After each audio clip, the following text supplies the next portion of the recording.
Here we go. Hey everybody, how's it going? Welcome back to the channel. Today, as you can see by the title, we're going to be talking about life as a college student, specifically from a Christian's perspective. Now, college can be something that can be, a huge challenge no matter who you are, no matter where you're from, whether you're going to a Christian school or a non-Christian school, that's already scary.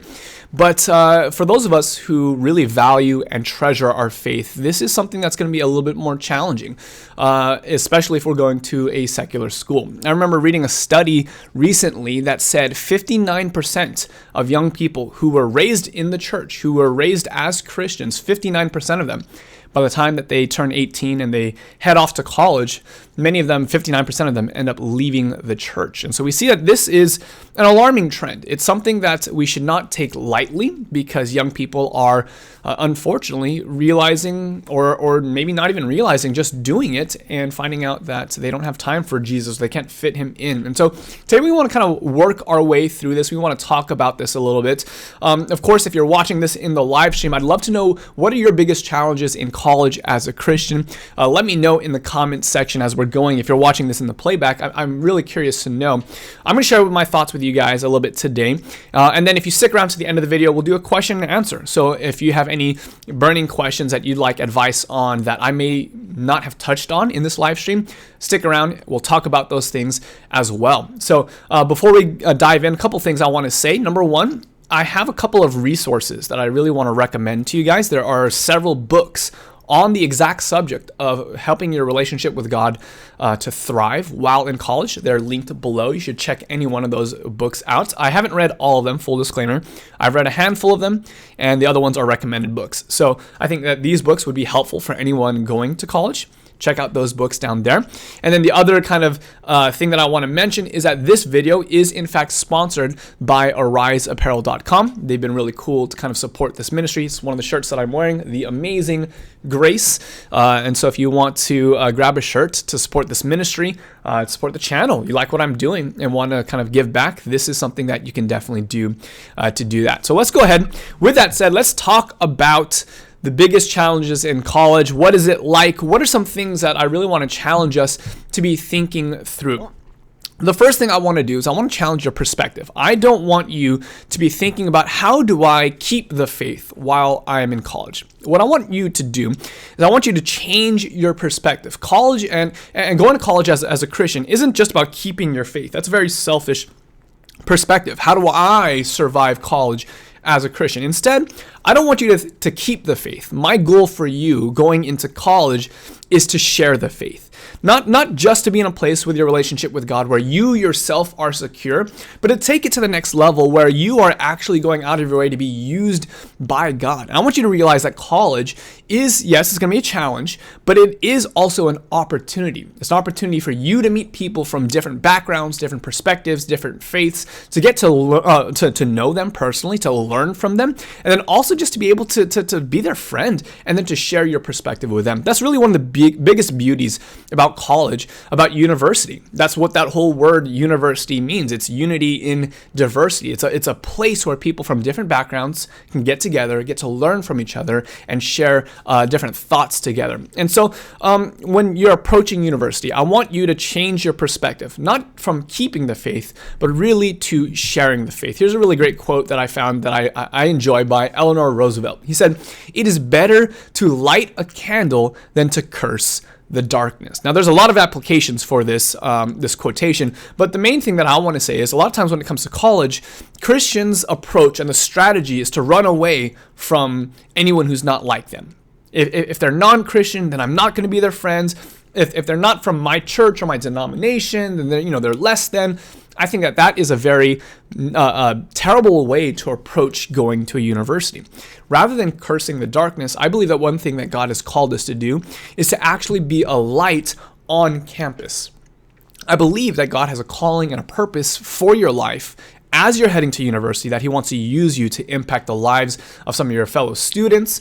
I think that he's wanting to use you to impact the lives of your teachers even. And so go with the perspective that college isn't just about a place where you're going to be attacked, and I just need to survive. No, look at college as a mission field. You are going on a 4-year mission.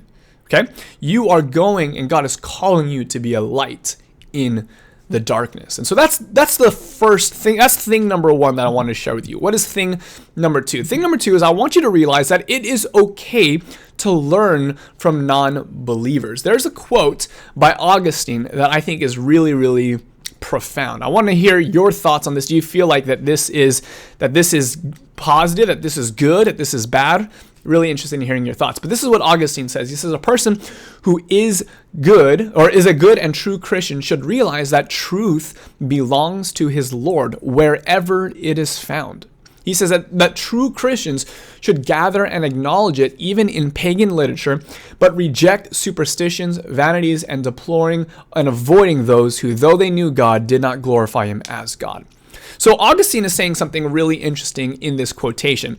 He's saying that all truth is in fact God's truth. That all truth is God's truth. That just because it's not taught in the Bible, and maybe you're learning something in science class or philosophy or history or even mathematics or whatever class that you might be taking, if it is true, it is God's truth. And so there is this kind of perspective. This is kind of why I'm sharing this quotation and this idea that all truth is God's truth. There's this perspective that anything that's not the Bible is second rate or less than as far as truth is concerned. I don't think that that's the case. I think that if it is true, God owns it. And what Augustine is saying here is we don't need to be afraid of studying science or studying math or history or philosophy or anything else that we might be going to school to study. We don't need to be afraid of learning something that will destroy our faith, because if it is true, it actually reflects God's goodness and God's love and God's character in a way that we might not have realized otherwise. And so one thing I want to challenge you on is that it is actually okay to learn from professors, to learn from friends, to learn from people who don't share your worldview.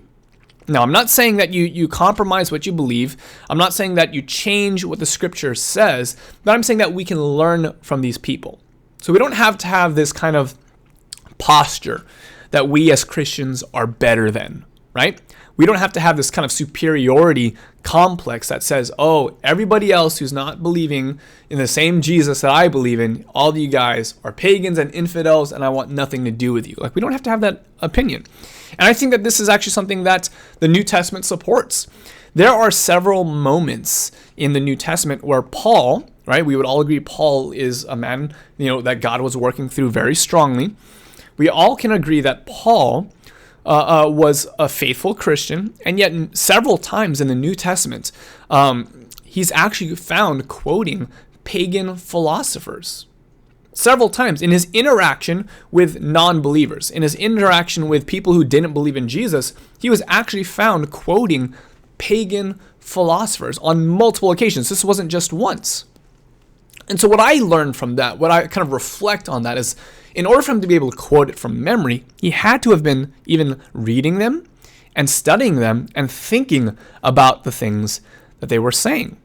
Now, of course, this does not mean that you just take everything that, people are going to say out there, that Paul just believed everything that pagan philosophers believed. No, he made it very clear, his strategy. He says, don't despise prophecies, but instead test everything and hold fast to what is good.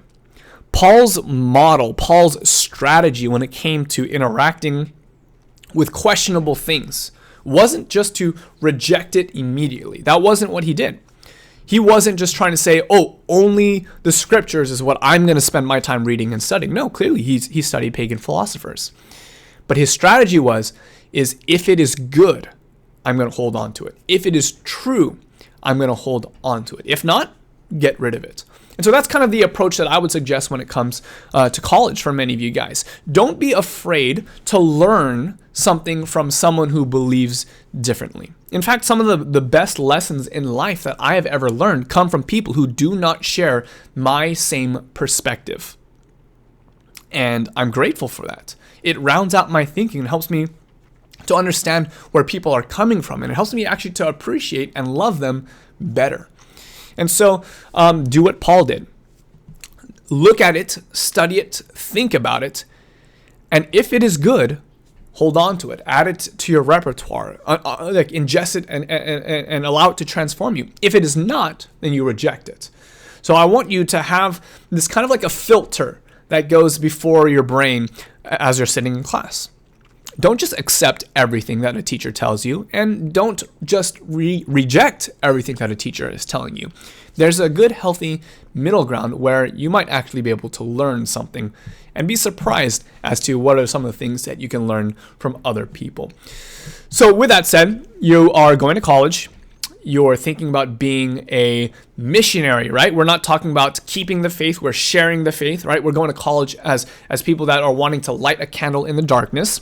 We've realized that all truth is God's truth. Therefore, we don't have to be afraid of learning from other people. We can have a filter and we can say, you know what, if it's good and it's noble and it's true and holy and just, right? All those things, Philippians 4:8, I'm going to hold on to those things and apply it to my life. And if not, I'm going to reject it.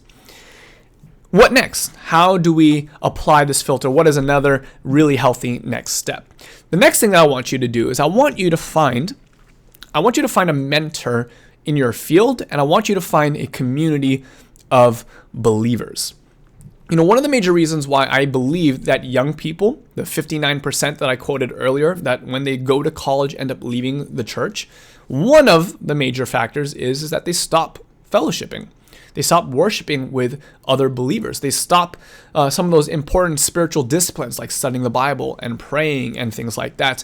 And slowly over time, their faith just erodes. It's not like they made a conscious decision. I am leaving the church. I am forsaking Jesus. I don't think that's any one of you guys.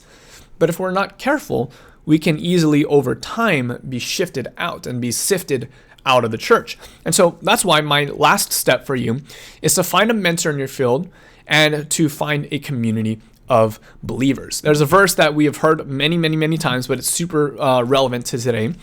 As iron sharpens iron, see, I got a typo on the screen. I apologize. Iron sharpens iron, and one man sharpens another. In other words, the point of this verse is that there's a lot that we can gain from surrounding ourselves with community.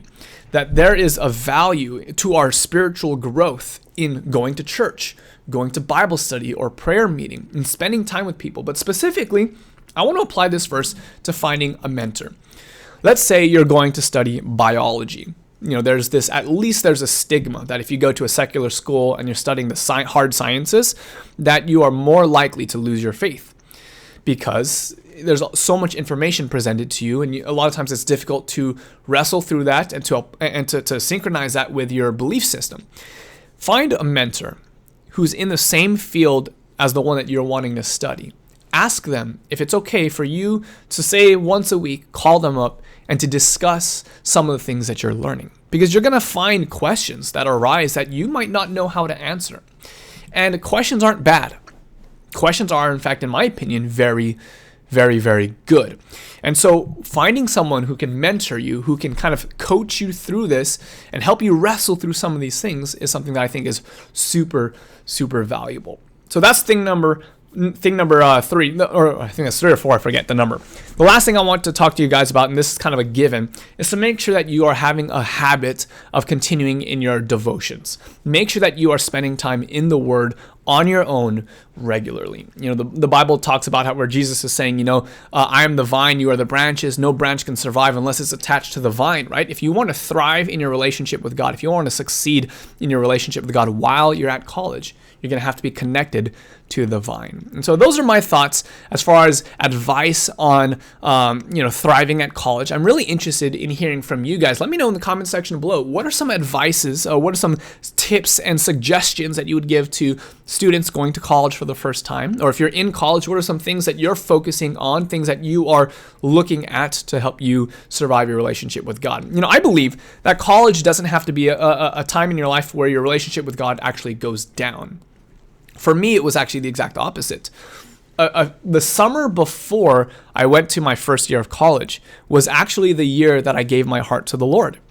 And I spent, several years at college, and it was those times while I was in college that my walk with God actually grew the most. And I believe that can be true for you as well.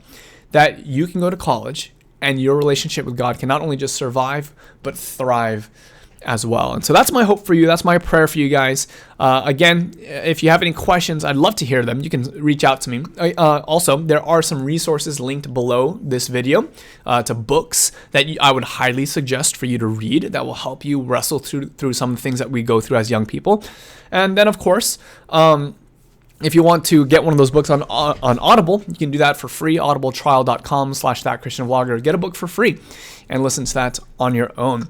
But with that said, I'm going to spend some time looking over at the live chat. So if you have any questions or comments that you guys would like to bring up in relation to this subject, things that I might not have missed, that you'd like to have commented on, I would love to hear your guys' thoughts.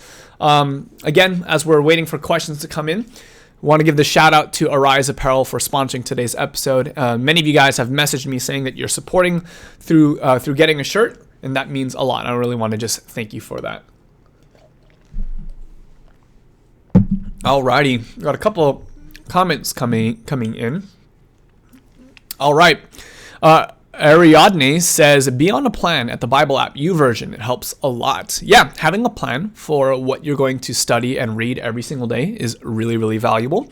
In the same way that going to a gym, you can just kind of end up wandering around the gym and not really do very well. But if you have a coach, you have a trainer, someone says, today on Tuesday, this is what you're going to do. On Thursday, this is your workout. Having a plan is really, really good. Indie Mode Studios, shout out to Indie Mode. Thank you very much. He says, great episode. Just got an Arise Apparel shirt. Thank you, man. I appreciate the support. That means a lot to me. Okay, Rona is asking a good question. How do we deal with atheist classmates? So one thing that I would say is it is never healthy to argue. No one has ever been argued into the kingdom of God is actually something that I heard a pastor say not too long ago. And I tend to agree with that, generally speaking. You know, most atheists, they have a perspective of Christians as very close-minded, bigoted, unreasonable, and kind of just crazy people. And unfortunately, a lot of Christians don't help that stereotype very much. And especially in the way that they get so passionate and excited, which I totally understand, about sharing their faith and sharing their relationship with God with other people. Unfortunately, we can come across crazy a lot of the times. And so I think that actually one of the best things for you to do, especially while you're in college, is to try and shift the perspective of what this person might believe a Christian to be. Try and show, hey, you're normal, you're a likable person, you're someone that likes to have fun in appropriate ways. You're like an average person. You just also happen to love Jesus. You know, the Bible says, by this shall all men know that you're my disciples. What does he say? He doesn't say they'll know you're my disciples if you can preach to them on the street corner, if you can pass out literature to them, if you can pray in tongues, or whatever kind of things that you might think would be really great. The Bible says, by this you will know that all men will know you're my disciples if you have love towards one another. So when it comes to interacting, Rona, with atheists, I think that really one of the best things that you can do is just to demonstrate love to them. Show them unconditional love. Show them that, you know what, as a Christian, you care about them as a person. You're not just looking at them as someone that you want to have arguments with, someone that you're just wanting to convert and to win over to your side, but just show interest in them, that you care about them as a person, that you genuinely love them, you care about the things that are important to them, you value them as a human being and as an individual. To me, I think that that is probably one of the best things that we can do when it comes to relating with atheists. Good question. Let's see what else. Okay, I'm seeing this question a handful of times. How can I be a visionary of Christ? I don't know what you mean by visionary. Maybe you mean by missionary. Go ahead and give me some clarification on that, Averson. Let's see what else. Chispa, Steven, how can I focus on God while my interest lies within finding a boyfriend? That is a really good question. That's a very honest question. Especially when you're in the college age, this is definitely something that I think a lot of us can relate to. If you're single and ready to mingle, what do you do? How do you focus on God even though there's all these other things? There's this really great analogy that I've heard before where it talks about like your relationship with God and others, like a running analogy. A lot of times we spend time focused on finding that special someone. But instead, what we should be doing is we should be keeping God in our sights, and we should be running towards God. Not looking out to the left or right, but for a season of time, it's really valuable for like the horse in the race with the blinders on who can only just see forward, right? Not get distracted by anything else, is to develop our relationship with God. Run after God as hard and as fast as you can, doing your best to, in the words of Jesus, to seek first the kingdom of God, right? And his righteousness, doing that and really not being distracted by anything else. And then the analogy goes that as you're running after Jesus, look to the left and look to the right. If no one's there, keep running. Keep focused on the mission that God has for you. Every once in a while, look again to the left and look into the right. And when you find someone who is running beside you at the same pace and with the same intensity, and also running in the same direction as you towards God, pay attention, because that might actually be the person that God has in store for you. And so that's kind of my advice for you as well. If this is something that you're trying to think about, you are spending the majority of your focus chasing after God, looking at him, and then when it's appropriate, God will bring that person right by your side. And oftentimes, in my experience, you find that person serving at the same capacity that you're serving. You find someone who believes the same things that you believe. And those are the kind of matches that are truly made in heaven. So hopefully that helps. Alrighty, good questions. I'm going to take a little smoothie sip. Vortex, I wonder how long you could live off ramen noodles. Well, if science is any prediction, at least 4 years. Maybe that's why colleges don't go for 5 years, because they know if you eat 5 years of ramen, then you end up dying. Rona, thank you a lot, Justin. It's actually midnight here. I have a class at 7:30 in the morning. Excited to go to school later and show them love instead of just debating. Awesome, Rona. Hope you sleep well. Thanks for hanging out with us in the live stream. Be sure to catch the rest of the live stream when you wake up and have some free time. But I wish you the best in school tomorrow. Take care.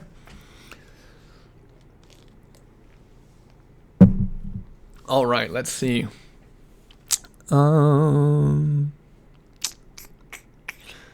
We have Vlad says, we have about 95% old people in our church. Yeah, I mean, that's not entirely unlike a lot of churches that are out there, unfortunately. And that's why it's so important for us to be the light, right? Or to do our best to reflect Jesus in every aspect of our life. Let's see. All right, Victoria Grace has got a really good question. How do we respect, interact, and learn from religious studies professors who condemn and question the validity of the Bible? That's a solid question, and I've had some experiences with that before as well. The school that I went to, there was a professor that was fairly infamous for, at the beginning of class, and this was a religious studies professor too, the beginning of class, grabbing the Bible and literally throwing it across the room against the wall. And I think his point was that, we need to be careful not to make the Bible an idol, and it's just a book written by men. I don't know, I want to try and give him the benefit of the doubt, but there was a lot of people who really walked away from that classroom that I've talked to that really questioned their faith, that really struggled with that. And so, having teachers, even religious studies teachers who really condemn the Bible or question the validity of the Bible, it can be really challenging. And so one of the things I would say first that is really helpful is to educate yourself. There are a number of books that are really, really great on, the validity of the New Testament in particular. One ministry that I really value is William Lane Craig, and he's a Christian philosopher and apologetics teacher. And he does a lot of really great content around the validity of the scriptures. That's really important. The other thing is, how do you interact with them? I think that it's helpful to remember your role when you're going to college, when you're in the classroom. When you're in the classroom, your role, in my opinion, isn't to debate the teacher. Your role is to learn. And one of the important things about learning is understanding where people are coming from. Understanding doesn't mean that you have to agree with them. So don't get that wrong. I'm not saying that you have to believe what your professor believes. But you do need to understand why your professor believes, what he or she believes. So you don't have to like agree with them, but you have to at least understand where they're coming from. And this is a really good exercise in life, because even after college, chances are you're going to meet people in your day-to-day life that believe differently, who actually might hold perspectives similar to your professor. And it'll only help you more to know where they're coming from. I'll give you an example. I went to one college. I went to another college, the Bible college that I went to in Arizona. While I was at the Bible college, one of the projects that I had was a world religions class. And the goal with that class, one of the main projects, was that I actually had to go to a place of worship that was not Christian. So I actually went to a Buddhist like temple, I guess is what it would be called. And I got to sit in I don't even know that they would call this, but I'll use the language, worship service with a bunch of Buddhists. Now, obviously, I didn't leave there believing in Buddha, right? I was still a Christian. I still believed all the things, that I believe today, right? But I was able to go to that place with a desire to learn and to understand. Not necessarily to agree, but to understand. And it has helped me at least color in my opinion and my view of Buddhist people in a little bit more of a healthy way, rather than just saying, oh, those Buddhists over there, they're crazy, right?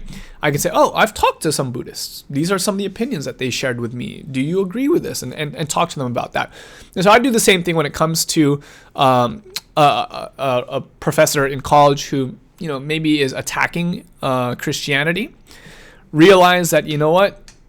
They can attack Christianity all they want. It doesn't change the fact that Jesus, is risen again and has power over this entire world. So I'm not worried about that.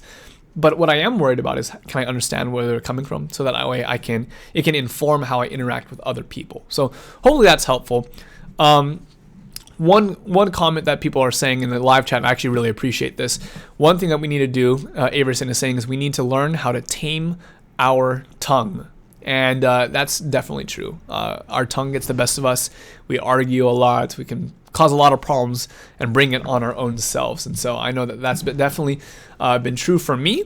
And hopefully you guys can avoid some of those mistakes as well. Okay, here's the question from Averson. How can I be a visionary like Christ? Meaning, how can I plan or think about the future with wisdom? Really, really, really, really great. Okay, so I'm going to look for this text, because I think that this is... if God will. Okay, so there is a verse in James. Let me pull this guy up. I didn't set up my keyboard in a very convenient location. Okay, James chapter 4 and verse 15.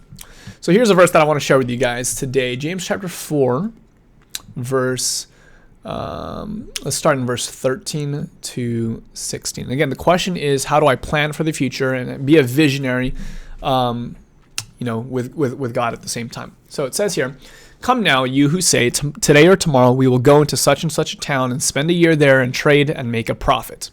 Talking about the future, right? Talking about a vision and success. It says, yet you do not know what tomorrow will bring. What is your life? For you are a mist that appears for a little time and then vanishes. Not the most encouraging thing, right? Notice his change is more on a perspective. Verse 15 says, instead you ought to say, if the Lord wills, we will do this. If the Lord wills, and we will live and do this or that. As it is, you boast in your arrogance. All such boasting is evil. So whoever knows the right thing to do and fails to do it, for him it is sin. So the thing that I glean from this passage, or this verse, is I want to focus on, yes, I want to have plans and visions for my future, but I always want to qualify them, if the Lord wills. And so there's this general approach to life that I try to work into my day-to-day life, where I say, you know what? I want to have dreams, I want to have visions, but I don't want to be so attached to those dreams that I'm willing to sacrifice everything for it. There's this mentality in the world today that if you have a dream or vision, you should sacrifice everything. Sacrifice your health, sacrifice relationships, sacrifice money and finances, and for many people, even sacrificing your ethics, your morals, and your beliefs so that you can attain your goal. Now, don't get me wrong. Hitting your goals is important. Hitting your goals is really, really valuable. But as a Christian, I realize that I'm not defined by what I can do. That's super important, right? My self-worth and my value isn't found in my worldly success. My definition of who I am, and my value is found only in Jesus. And so it gives me perspective on how important my dream is. And again, my dream is very important to me, but on the grand scheme of things, it's not that important overall.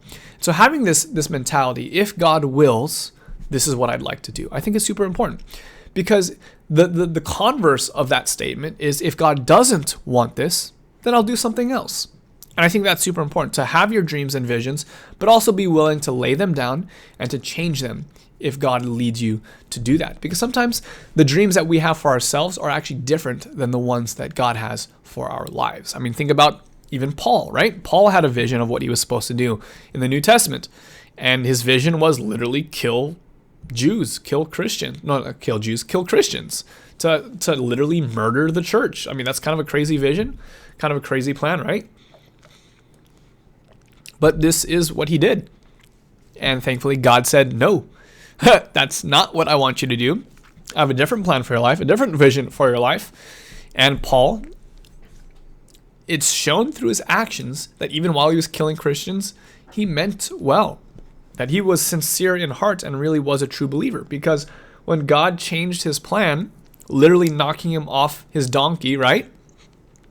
When God changed his plan, he was willing to go with it and completely change directions. And so I think when it comes to having visions and plans for your own life, you want to always have a direction, know what you're doing, right? But then secondarily, it's super important saying, God, at the end of the day, this is what I want, but what I want is less important than what you want. And really, ultimately in my life, what I want is not what I want, but what I want is what God wants. Does that make sense?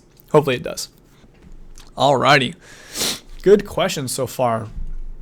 I'm trying to take the pace a little bit slowly. I said at the beginning of the live stream that I had some voice issues. My throat is kind of kicking my butt. So give me a little bit of grace as I'm taking slower questions and pausing for drinks every once in a while. By the way, are any of you guys like green smoothie fans? Green smoothie, tea, or coffee? If you could start your day with one of the three, what do you tend to start your day with most days? All right. Tea. Okay, that's my least one. I'd say it's, for me, it's a rivalry between smoothies or coffee. If it is like a day that I really need to like perform, very like high energy, and like say I'm doing a public speaking, I'm more likely to go with coffee. But on like my day-to-day, I prefer to start my day off with a good smoothie. Green smoothies for life. I'd like to have a green smoothie. It looks good. It is pretty good. Ironically, this is a berry smoothie, but just the spinach makes it all green. Tea is life. All right. All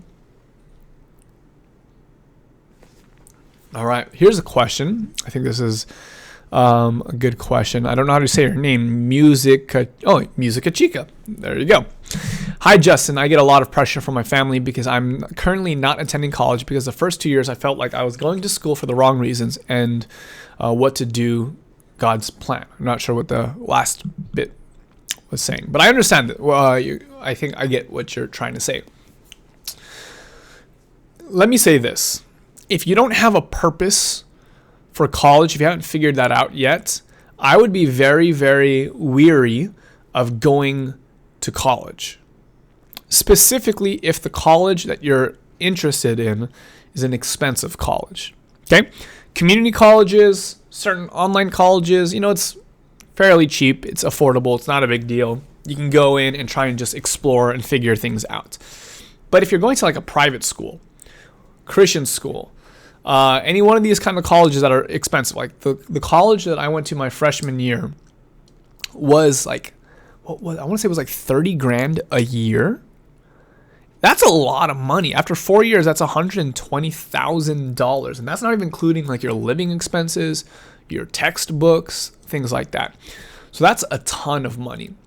If you go through, and I have friends who have done this, they've gone through 4 years of college, they graduate, and then they realize after they've graduated, after they've spent $120,000, oh no, this isn't what I want to do. And they go back to school, starting over to do something different. That's a lot of money to figure things out. I don't believe that that is a wise approach to life. I don't think that's being a good steward at all, like in the least bit. So if you don't know what you're trying to do as far as college is concerned, number one, don't go to an expensive school. Go to like community college instead. Figure it out there, get your generals done, figure that out. Number two, I would spend time shadowing people who have different, careers, like from a variety of different places. So shadow a doctor, shadow a teacher, shadow a businessman. Like go to different people in your church that have different careers and ask, hey, would you mind if I spent a day with you? I'm trying to figure out what I want to do with my life, and I'm interested in whatever field you're doing. Can I follow you around? So I'll give you an example. Emily, who is an occupational therapist, I want to say like 6 months ago, maybe a year ago, had a was it a high school student come up to say, hey, I'm thinking about doing OT work. Can I follow you around for a day and see what you do and see if this is something for me? That kind of thing is really, really good. Other things that you can be doing while you're trying to figure things out, I would actually also consider taking a gap year, like a gap year or a leap year, whatever they call them, where instead of going to college directly after high school, you actually spend some time abroad, expanding your horizons and learning. Specifically, the thing that I think would be really, really good is to consider going on a mission year. That's what Emily did. She went to the Philippines for a year, and good thing she did, because prior to going to the Philippines, she wanted to be a nurse. Turns out that was not the right path for her, and she discovered that while being a missionary. It deepened her relationship with God. It challenged her and helped her to grow, which are all great things. But she also figured out, hey, I want to be an occupational therapist while on a mission trip. So that's also something that you can really consider doing. So 3 things I said. Number 1, don't go to an expensive school if you don't know what you're doing. Okay. If you're still trying to figure it out, don't go to an expensive school. Number 2, shadow people from different career paths. Find people in your church that you can spend a day or two with and get a feel for what that job could be like, and do that with a variety of different jobs. And then number 3, consider serving God as a missionary overseas or nearby, volunteering at a church for a year or something along those lines. I've seen many people who have made the decision to do that, who had such a different outlook on life after that mission year that it changed their entire trajectory with life. And so those are my opinions on that.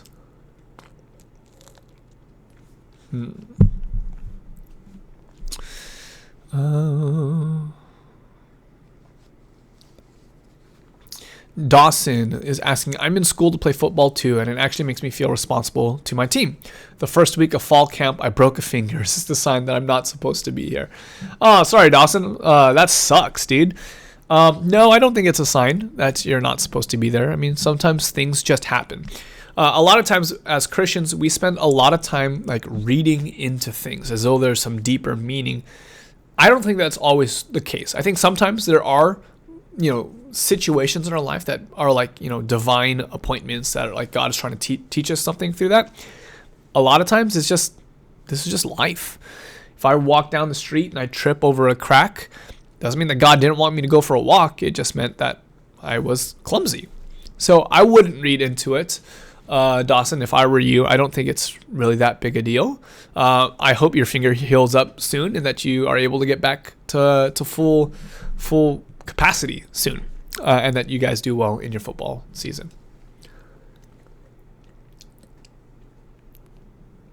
Let's see. Go Do says, I spent 5 years at Pepperdine, which is $40,000 to $45,000 a year. Goodness gracious.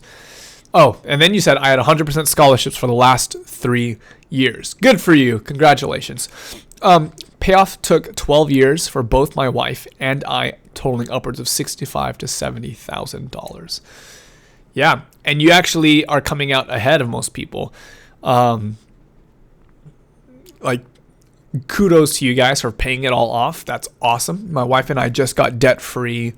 I say just got debt free. It was like 6 months ago. And that was a huge burden off of our shoulders. That's like a huge blessing. And that's hard to do. So congratulations to you guys. And that takes a lot of hard work. And I'm sure it wasn't easy. But hopefully there's a lesson for us there. Get scholarships, right? Get grants.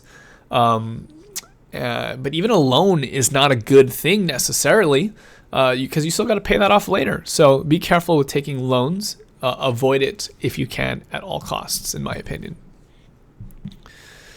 Just to give you a perspective of how long. So Emily and I, so I actually made it through college debt free. I went online college. So I did 1 year of college that was like $30,000. I had a lot of scholarships for that 1 year. Then I changed directions and I went to Bible college for 2 years. It was a cheap like Bible training program that I actually could pay off while I was working there. And then I did my 4-year degree online through Western Governors University, and it was super affordable. And I just literally worked while I was doing online school. So that's a really good alternative for me. I was able to make it through college debt free. Emily made it through a master's degree. You know, she's in the health field. It wasn't the cheapest thing in the world. I think she had like maybe $35,000, and it took us 2 years. It took us 2 years to do that, but that's with the two of us working, and we were also living with her parents to save on expenses and stuff like that. So it took a lot of time for us, and a lot of hard work and sacrifices as well. So that's kind of where we're at. But I know that our story is like more aggressive for most people. I think a lot of people take longer than that. Let's see. Peyton is asking, who are the guys that you listen to, like pastors or teachers, people who help you grow spiritually? Personally, I love John Piper's Desiring.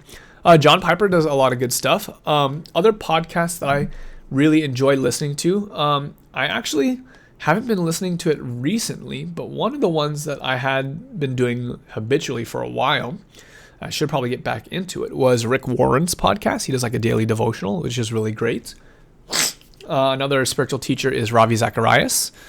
William Lane Craig is another good one. I recently have stumbled across the podcast No Dumb Questions, which isn't really like a spiritual podcast per se, but one of the two co-hosts is a pastor, and he brings a lot of really great perspectives. I think it's really good. So those are a couple podcasts that I'm really listening to a lot lately. So good question. Let's see. I'm scrolling up because I know that there were questions before. Here's the question. I'm a youth pastor in college. I want to marry my girlfriend, but all my money goes to tuition, so I can't buy a ring. What do I do? Consider, do you really need a ring? That's something that society says you have to do, but do you really need to actually have one? So one of the things that I'm known for on this channel is my red wedding ring. I'll show this to you. Let's see if I can. How do I do this? Wait, dropped it. This is my red wedding ring, and as you can see, it's made out of rubber. And this is the ring that I wear pretty much every single day. It cost me like $20. There's a cheap way to do it. I got my wife a nicer ring, but even then it wasn't like a super nice ring. That's because to us, the wedding ring wasn't super important. What mattered was spending our lives together. And I'm sure when I'm rich, when I'm in a better place later off in life, I said, for our 10-year or our 20-year wedding anniversary or something like that, I'll get you a nice wedding ring.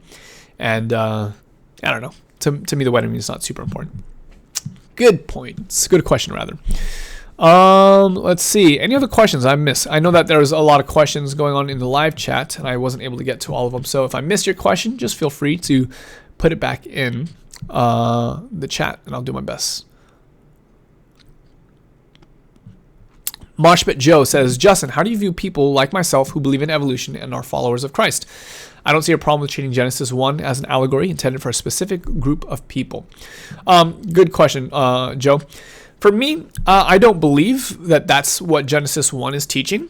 I do know that that is an opinion on Genesis 1. And if that's your opinion, cool. I have no problem against it. To me, it's an important thing, but it's not the most important thing. And so my general approach is there are a couple core things that are absolutely like non-negotiable within Christianity.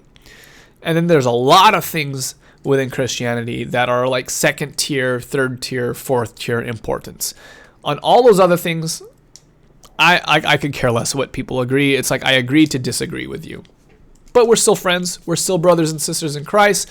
We're still, on good terms. I just disagree with you. And that's my general approach. And then there's other things where I say, you know what? You believe something that's so core and central to the gospel. Like, let's say someone didn't believe that Jesus resurrected from the dead. Like, that's a problem, right? I'm sorry. I don't believe that you can legitimately call yourself a Christian if that's what you believe. And so that's an example of one of those core principles. But believing that evolution, to me, that's not a core principle. That's much later down the line. I have a strong opinion on that, but at the end of the day, I can agree to disagree. It's not a big deal. Zenprox in the live chat. Good to see you, Zenprox. Thanks for hanging out. Asking, what camera are you using? It's really good. I am currently using my Sony a7R III as my webcam. And that's the camera that I'm shooting this live stream on right now. Let's see. Oh, I did post on Instagram. I wanted to see if there were any questions that came through on Instagram. L for Lizelle, do you think it's wise to get married in college, i.e. finances, balance, school, and marriage? Asking for a friend, by the way. Sure. Let me go and pull this out and respond. Great question. I think that it's not wise to go into marriage with a significant amount of debt, or at least a strategy on how to pay off that debt. So if you're not through college and have that all figured out, tread carefully. There you go. Let's see. Core issues. Who is Jesus? Where did he come from? What did he do? What did he teach? What does that mean for us? Yeah, those are really great examples of core issues. Let's see. How do you know if God is calling you to singleness? I feel like I want to be celibate, Maurice is asking. Wow, Maurice, that's cool. That's not something that is talked about a lot in the church, almost ever. There's like a lot of weight put on getting married, having kids, and all that kind of stuff. I'm married, but I don't have children, and I get pressure from family for sure. We get pressure from our church as well. Hey, when are you guys gonna have children? Oh, it's such a blessing. Like, yeah, I know that. That's great, but that's not really what I'm trying to do in my life. I don't feel called to do it. Just having a child because I want it to look like me, or I think it'll be cute, or just like any of those reasons. Like, those are really stupid reasons to bring a child into the world, in my opinion. And so when it comes to singleness, that's something that's talked about even less. And I think it's cool. Paul talks a lot about the blessing of singleness, how you can focus on God's work and you can accomplish a lot more, and that's so true. Being married gives you a certain level of responsibility. You're not able to just drop everything and do what God calls you to do in a moment's notice all the time. Or at least I would say it's significantly more difficult to be in a place where you're willing to do that. So, how do you know if God's calling you to singleness? Let me change it. Let me change perspectives. I would say that you should be single. You should not get married unless God calls you to marriage. I want to challenge the premise of your question that everyone should get married unless you're called to singleness. I think everyone should be single unless you're called to marriage. Does that make sense? Marriage is such a high thing and such a challenging thing at times. It's so it'll change your life in so many ways, and so many people get married for terrible reasons. And a lot of times, this is why we see such a high rate of divorce. It's because people just are getting married without even like thinking about it, without even praying about it, without even like really wrestling through the hard work of getting married. And so, if you're not called to get married, then you should be single. That's my perspective on this. Is my opinion on that. I don't think that you should. If you are happy being single, keep at it. I think that's awesome, and I want to like encourage you with that. I think that's a gift from God, as Paul would talk about it. It's a blessing.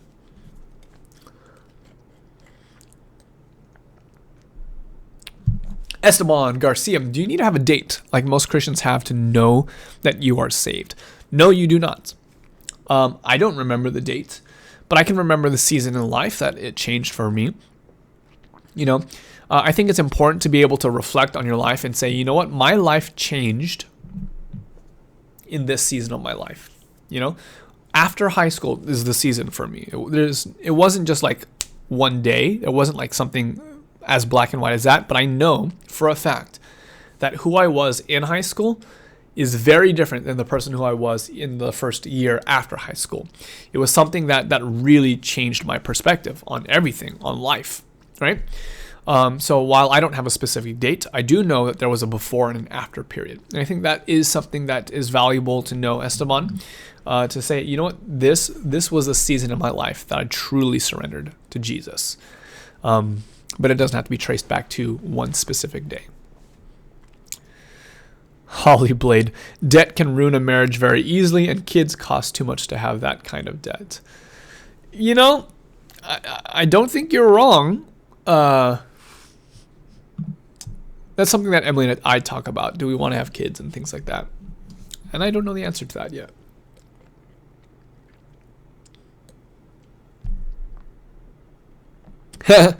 And the Andy Stanley's quotation, there are no married people problems. There's single people problems that get married. Yeah, I mean, everyone has problems. When you get married, they don't get fixed. They just kind of get exacerbated. Yeah, good point there. Let's see. Should I get a job even though I'm 15? Zenprox is asking. That depends on you. Do you have the ability to do that? I think there's a good argument that could say that your job really is to focus on school and to do a great job with that. Kind of talking about the whole college thing and loans and debt, right? One of the best things that you can do to make your future better is to do a great job in high school so that you can get great scholarships. Someone was just mentioning in the live chat, they got the last 3 years of their school completely, fully 100% paid off by scholarships. And that school was costing them $50,000 a year. In other words, because of what they did in high school, they earned $150,000. I guarantee you that at the age of 15, you're not going to be able to find a job that will pay you $150,000, Zenprox. So I think that, spending time studying and doing a great job as a student in high school is a really good idea. With that said, if you're doing well in school and you want to work a job, there's value in that as well because it gives you life experience, it gives you a different perspective, helps you have a better work ethic and value a dollar a little bit more differently. So really good stuff. Let's see.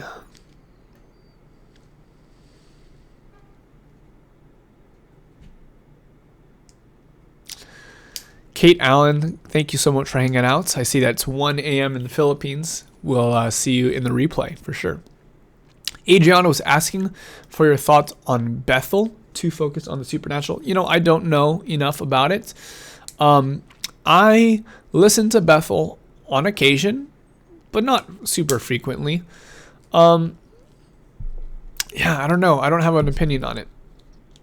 I don't even know which songs are from Bethel.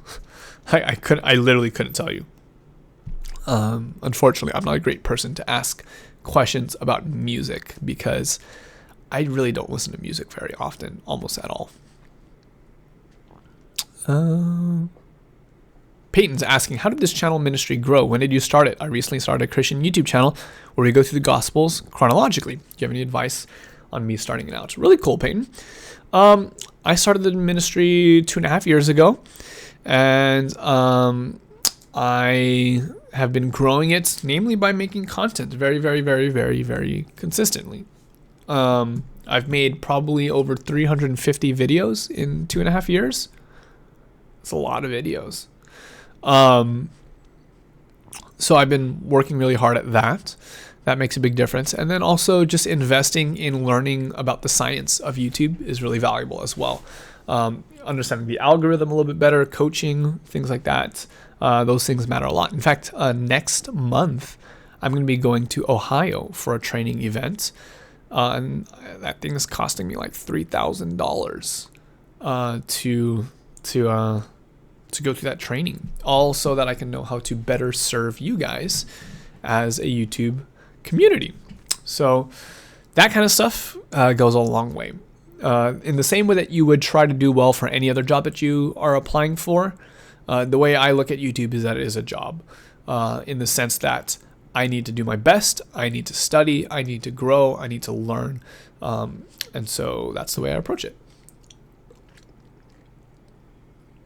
Dawson's asking a question about gifts and how to learn your own gift. I actually did a video on this, Dawson, a while back that talked about the different spiritual gifts and a test that you could take online to help you discover your own spiritual gifts. If any of you guys can find that link to that video, that would be super helpful. Put the link in the chat to the video that I did on spiritual gifts. So, yeah. Go Do is saying to Peyton, I attend things like youtubechurches.com. Justin did a keynote for it. Yes, that is actually right. I did do a keynote for it. If you look at my community tab, there's a link to that conference. Averson, how can I develop the gift of tongues? I think that's a bad question to ask. I don't think you need to develop the gift of tongues. Not everyone is supposed to speak in tongues, is what the New Testament teaches. And my opinion on the gift of tongues, as it is seen commonly in, let's say, like Pentecostal churches, I don't believe that that's what the scripture is actually teaching. I've done a whole video on speaking in tongues. That's an unpopular opinion. I don't think speaking in tongues in that way is actually what is meant by the New Testament. So I don't believe that you need to develop the gift of tongues. Let's see. What does God say about money? Today, I feel like the music industry is just rubbing how much money they have in people's faces, and I start to feel jealous, which makes me wish I had what they had. Well, if you're jealous, then you got to work harder. You got to set yourself up for success. The vast majority of people who have wealth because they've earned it in some way, shape, or form. Even the ones that had an advantage growing up, they had a better family, a better education, whatever the case is. I mean, you still have to work hard to make money. So if you really want that, then work hard for it. I don't think it's wrong to desire success or to desire money. Dave Ramsey, who's a popular Christian teacher on finances. In fact, he actually has a YouTube channel I would highly recommend, and a podcast that I think is stellar. That's Dave Ramsey. He makes the point, money is a tool. And if the people who had money, let's imagine everyone in the world who had money were non-believers, people with different perspectives than you, they would influence the world in a very significant way. That's why he argues it's so important for believers to have finances and money, because by having it, we can influence people for the gospel. So I don't think it's wrong to want to have money and to desire to be successful if you have the right motivation behind it. But it's also important to be careful, because being so attached to money can be a very negative thing for your spiritual life.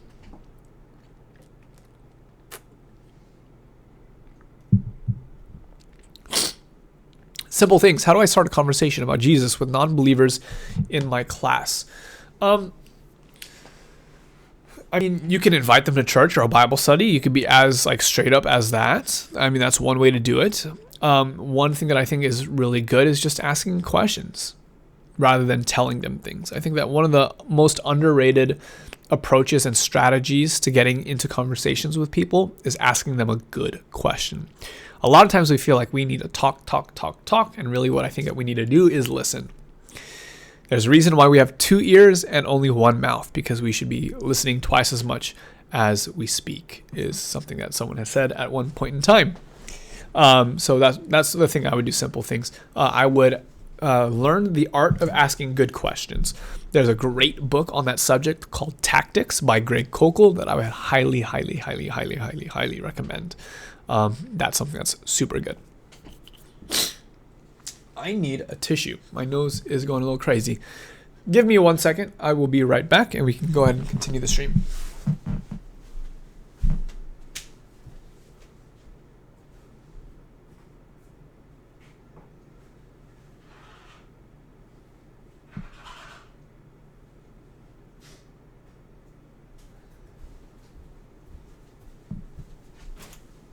Awesome. Sorry about that, guys. Thank you very much. The immortal smoothie. Yeah, the smoothie is taking forever, especially as I'm talking so much and not drinking.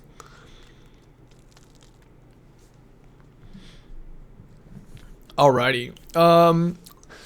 What does my Bible study look like? How many hours? It's not hours every single day. It depends on each day. Some days it can be hours, and other days it's nothing. Like, I'll be honest.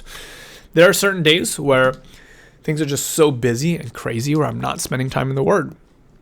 Stuff happens. But that happens in my marriage too. There are days like this weekend, I'm going to be in California for a weekend. I won't see Emily.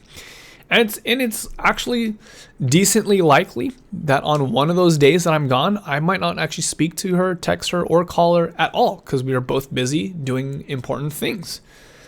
And that's okay, because my relationship with her isn't dependent on that. In a certain sense. In another sense, it is, obviously. Communication does matter. But it's not like a legalistic, I must call her every 24 hours, otherwise, our marriage is doomed. That's the way I approach my relationship with God. Obviously, spending time with God in study, prayer, all these different kinds of things is incredibly important. But I'm also not legalistic about it to the extent that I feel condemned if 24 hours goes by where I didn't read the Bible. So that's the first thing. Some days it's nothing. Other days it's a lot more. Other days it's like, I'm studying a subject because I want to read and learn about this a lot more, and it's literally hours. It could be 3, 4, 5, 6, or a whole day. It just depends. So I would say on average, when I sit down to study something, it's usually in the 30 minutes to an hour range, because I like to write out my thoughts in response to it, largely because I'm always trying to think about how could I share this? How could I communicate this and teach this to someone else? I think that's just the way that God has wired me, is with that kind of mentality and thinking. And so whenever I'm reading something, I always like to write down my thoughts. This is what I would say if I wanted to share this or try to explain this to somebody else. So yeah. Here's a question, because I'm seeing questions on this whole like studying the Bible every day, motivation to read the Bible. Should we use readily prepared devotionals and things like that? I am very interested, and I'm being open with you guys, on doing a daily devotional video where every single day we could go through the Bible together, where I could say, hey, read this chapter or this passage, study it, answer these questions, like write it down in your journal, answer these questions, and then watch this video where I share my own answers to those questions and my thoughts on the text. I'm interested in doing something where that could happen literally every single day. So that way, if you don't know what to study or read, don't have a Bible plan or a reading plan, like you can actually do that with me. And so we could have like a whole community of people going through entire books of the Bible together at the same time, sharing each other's like thoughts, and questions and answers and things like that. So that's something I'm interested in doing. The problem is in order to do that, I mean, that requires like a significant amount of work and time and energy. So the question that I have for you is not that would you be interested in it, is that would you be willing to pay for something like that? Like if I say open it up for like $10 a month, so it's not like super expensive, but $10 a month, I could do a daily video. Would you still be interested in that? Because I would need, I don't know, I'd need at least like 100 people who are willing to do it at $10 a month in order to make it work. Because for me, this channel, this ministry is part of my income, is part of my livelihood. The other part is I work for a business locally here doing video work for them. And so my hope would be is that I could start to cut out the hours that I work for that business and spend more time here. But the problem is I need to figure out a way to make that money work. So how many are any of you guys, would you guys be interested in doing that if it costs like say $10 a month or something along those lines? I'm 15 years old. Yeah, I totally understand that. And that's the dilemma, right? It's that I want to do that. I want to be able to do that, but I have to pay the bills for myself. So I can't just spend like, literally it would take me probably at least 5 or 6 hours every single day to study it out, to write it out, to video it, edit, post it up. Probably at least 5-6 hours every single day in order to make that happen. But if I'm doing 5 or 6 hours of that, then I can't be working for the local business and pay my bills and be a responsible like adult and husband, right? That just would never work. So yeah. Samantha says, please do that. I've fallen from my path and I want to come back to God again. I get really unmotivated to read, pray, or fast, and I don't want that. Yeah, I totally get that, Samantha. Like, I'm sorry that that's the case. Like, I think we all kind of go through seasons like that. That's why I think it would be valuable to do something like this. I've been thinking about this a lot, but like I said, it's a very difficult thing to do. It would be very expensive as far as time and opportunity is concerned. Okay, so a couple of people of you guys have been saying yes. You know, if I can, how's there a way to do this? Is there a way to like, I gotta find out, is there a way to like sign up? I need to find out, is there a way to have people like sign up for this? And then once it hits a certain number of signups, then we could do it. Because the worst thing that could happen is, you know, I offer this and 10 people sign up, you know? It's like, great, for $100 a month, I'm doing, you know, an extra 30 hours a week worth of work. Or even 35 to 40 hours of work a week. Like that just would never make sense. Not that it wouldn't be valuable or it wouldn't be good, but it would kill me. We would go hungry. Poor little Ronan would have to go out on the streets. Kickstarter or Indigo. Yeah. Petition.org. Let me see this. Petition.org. Oh, no, that's not actually a website. Or maybe I misspelled petition. No, I didn't.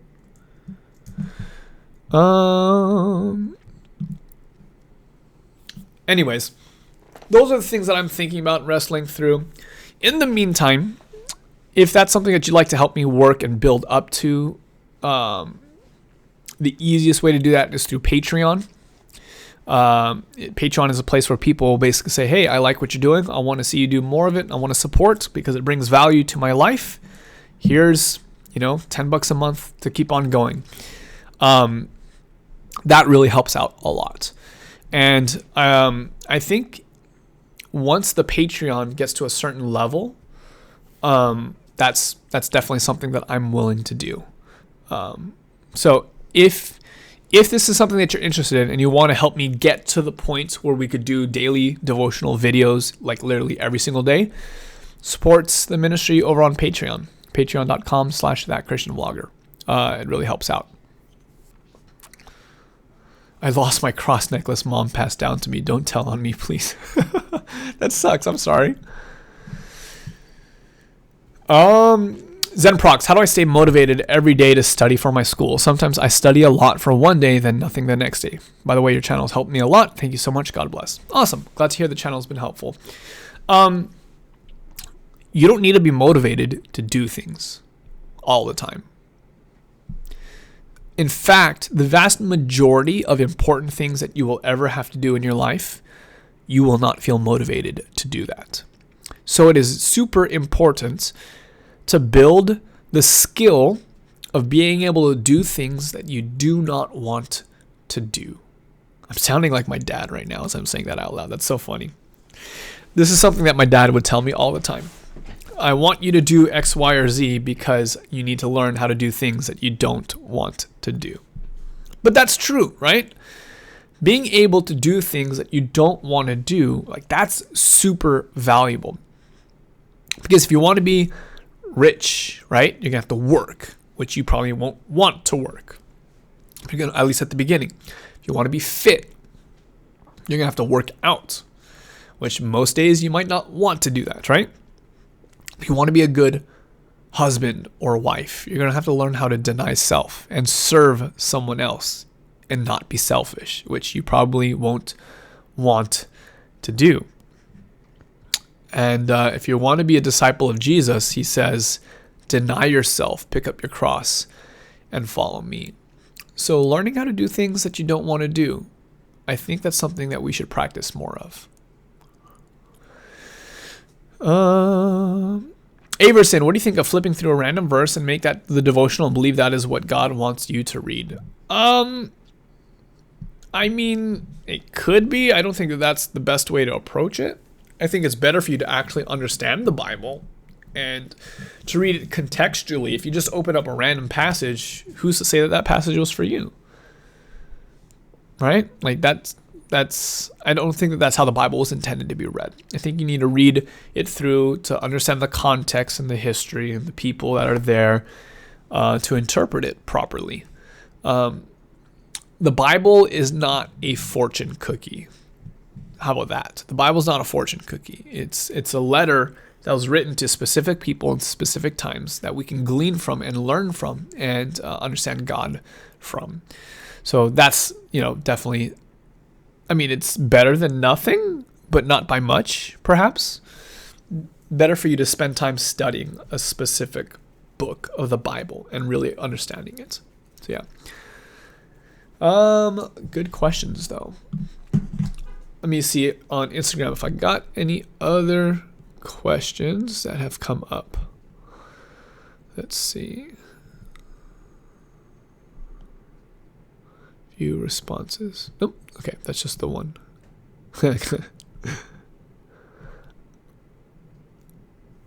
Wait, am I connected to the correct network? Yeah, okay. Alrighty, let's see. Am I earning from YouTube? Shinto is asking.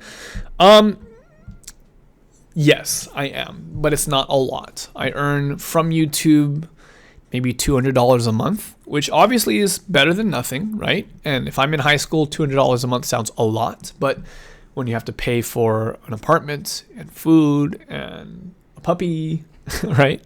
And all the other things, like $200 a month barely covers what I have to pay to keep my website up.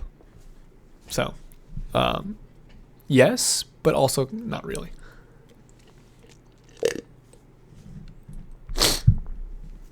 All right, Jaime, or Jamie, depending on how you pronounce it. Do you think that other religions like evangelical, Pentecostal, even Catholics would make it to heaven? Yes, I do. Those aren't other religions. Those are other denominations. It's all the same religion. The religion is Christianity. But to your question, yes, I do believe that there will be evangelicals, Pentecostals, and Catholics in heaven, for sure. Doesn't mean that all Catholics or all Pentecostals or all evangelicals or all Seventh-day Adventists or all Christians in general are going to make it to heaven. No, I don't believe that that's the case. Jesus makes it simple, right? In what did he say in Matthew? Let's pull this up. Matthew 7. Is it Matthew 7 or is it? Yes, it is. Check this verse out. not everyone who says to me, this is Matthew 7:21, not everyone who says to me, Lord, Lord, will enter the kingdom of heaven, but the one who does the will of my Father who is in heaven. On that day, many will say to me, Lord, Lord, did we not prophesy in your name, cast out demons in your name, and do many mighty works in your name? And then will I declare to them, I never knew you. Depart from me, you workers of lawlessness. So clearly people who care to be, who care to call Jesus Lord, meaning they're Christians, clearly they will not all make it to the kingdom. And that's important to realize. Because it's not about your denomination. It's not about your quote-unquote religion. It's about your relationship with God. Do you actually have that or not? So that's something that's important to keep in mind. Let's see.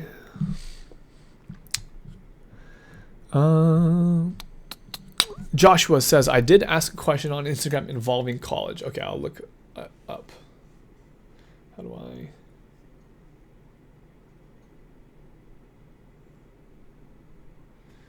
Oh, you got to respond to the actual Instagram thing. That's fine. I'm actually leaving for college in a week. I'll be a freshman. I'll be studying as a business major.